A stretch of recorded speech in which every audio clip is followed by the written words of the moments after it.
Scan now. Meet Sovi, your new AI study buddy. Ionization energy trends are tricky, but we will master this. Let's find which element has the highest energy using 3 simple steps.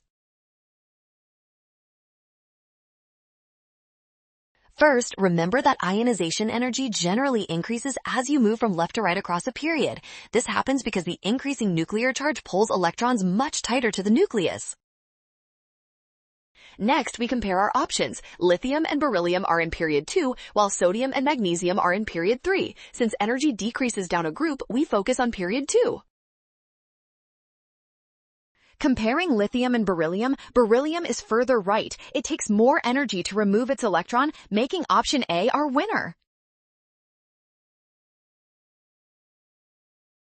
Well done! Scan the code. You can learn better with Sovi. Avoid a rush and watch signs. Trust given data and check your steps.